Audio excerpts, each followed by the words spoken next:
मैं आयुषी आप सभी दर्शकों का अन्नदाता कार्यक्रम में स्वागत करती हूँ। त्याग और तपस्या का दूसरा नाम है किसान।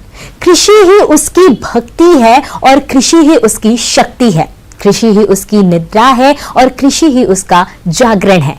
ऐसे ही भारतीय किसानों को खेतीबाड़ी से जुड़ी हुई बहुत सी नई लाभकारी जानकारियां देने के लिए हर रोज सुबह हम आपके साथ आते हैं।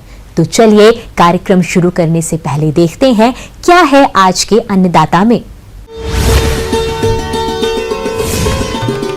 गाय भैंसों के बार बार ताव में आने की समस्या का समाधान। नेट हाउस में खीरा की उन्नत खेती करके ले अधिक पैदावार।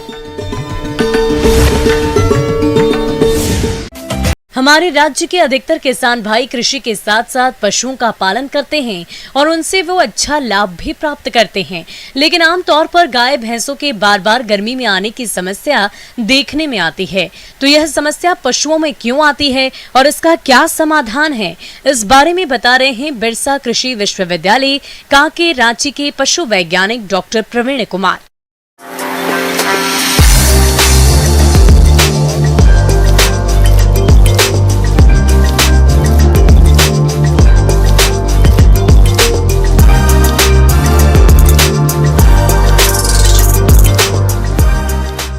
आज हम लोग बात करेंगे कि पशुओं में बच्चा रखने की क्षमता जब कम हो जाती है या रिपीट ब्रीडिंग होता है, बार बार पशु हीट में आ जाती है फिर भी पाल को नहीं रख पाती है, उसके बारे में हम लोग बात करेंगे। प्रदेश में पशुओं के समय पर नहीं बयाने की समस्या आमतौर पर देखी जाती है।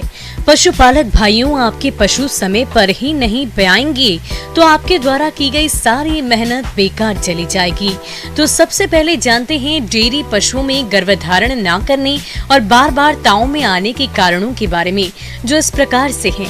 पशुओं के संतुलित आहार में कमी, पशुओं में परजीवियों की समस्या, पशुओं का लंबे समय से बीमार होना, पशुओं का सही समय पर गर्भ धारण नहीं करवाना, पशु के प्रजनन अंगों में विकार होना, ऐसे कई कारण हैं जिससे पशु समय पर गर्भ धारण नहीं कर पाते, जिससे डेयरी व्यवसाय घाटे में चला जाता है।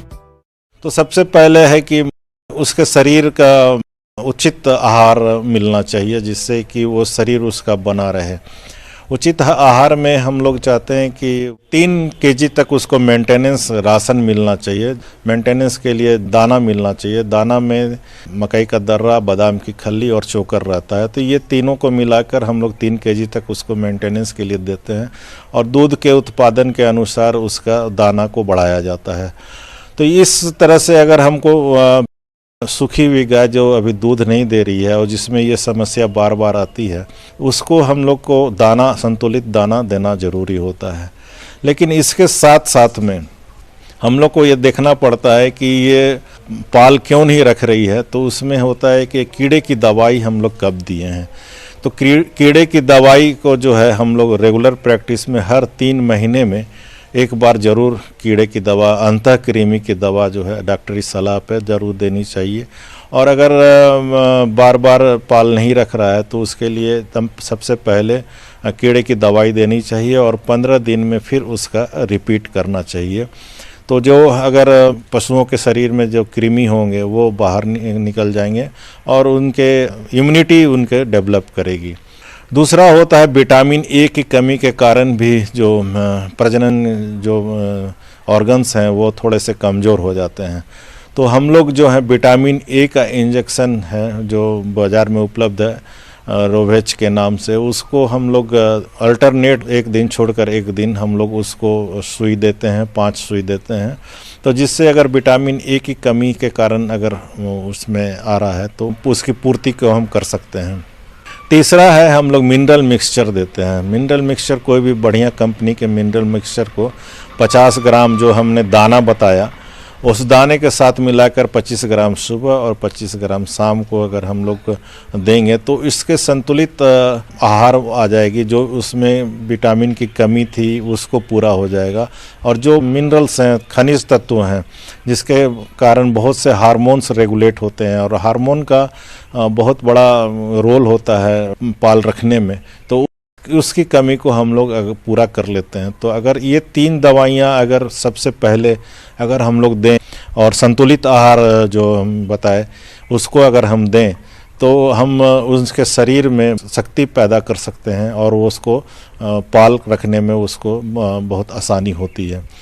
अगर इसके बाद भी अगर ये नहीं ठीक होता है तो डॉक्टरी सलाह देकर आपको बच्चेदानी में दवाई 3 दिन तक लेवोफ्लॉक्सासिन का डाली जाती है, जिससे कि उसमें अगर कोई बीमारी होगी तो वो बाहर निकल जाएगी। पशुपालक भाइयों, यदि आप अपने पशुओं का सही समय पर गर्भधारण करवाते हैं तो न केवल पशुओं को देखभाल के खर्चे से बच सकते हैं बल्कि इनसे अच्छी आय भी ले सकते हैं।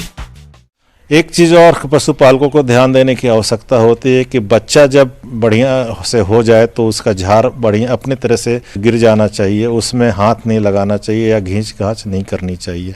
अगर बच्चा फंस गया है तो उचित डॉक्टरी सलाह लेकर उसको उचित तरीके से बाहर निकालें और उसके बाद दवा ज़रूर बच्चेदानी में डालें जिससे कि आगे इन्फेक्शन नहीं हो।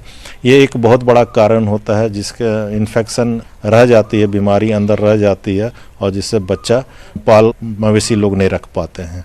तो ये बहुत ज़्यादा ध्यान रखने की आवश्यकता है कि बच्चे के लिए के होने के बाद किसी तरह के छेड़छाड़ गायों में या मवेशियों में नहीं करना चाहिए। धन्यवाद।